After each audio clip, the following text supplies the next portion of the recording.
بسم اللہ الرحمن الرحیم۔ السلام علیکم ورحمۃ اللہ وبرکاتہ۔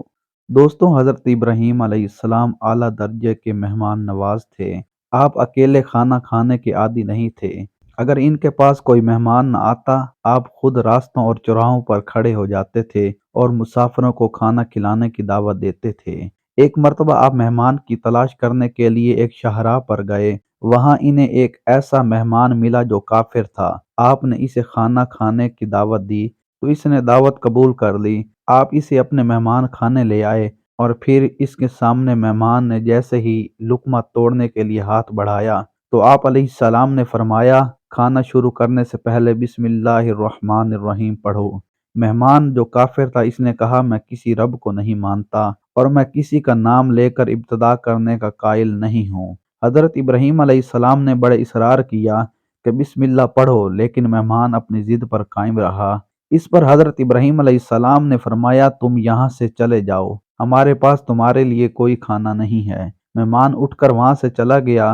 اسی وقت حضرت ابراہیم علیہ السلام پر اللہ تعالیٰ کی طرف سے وحی نازل ہو گئی کہ اے ابراہیم، تم نے اپنے مہمان کو کیوں بھگایا؟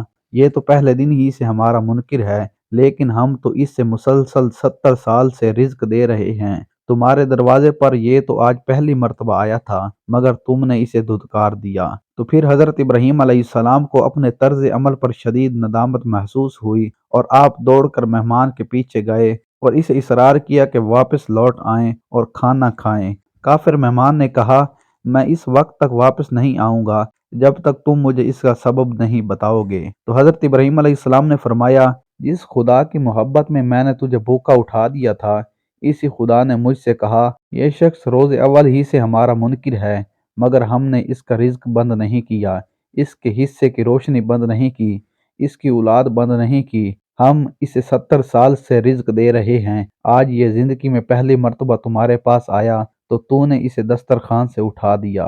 جاؤ، اسے راضی کر کے کھانا کھلاؤ۔ میرا بندہ ہو، میرا نام لے یا نہ لے، وہ بھوکا نہیں رہنا چاہیے۔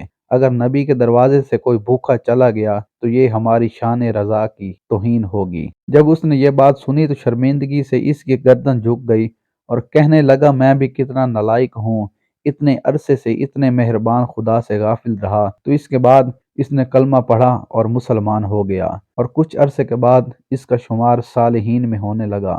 ہمارے نبی کریم صلی اللہ علیہ وآلہ وسلم کا بھی فرمان ہے کہ جس نے مہمان کا اکرام یعنی عزت کی، گویا اس نے 70 نبیوں کا اقرار کیا۔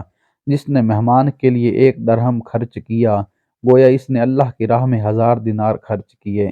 اللہ تعالی ہمیں نیک دلوں کے ساتھ مہمان کی مہمان نوازی کرنے کی توفیق عطا فرمائے۔ آمین ثم آمین۔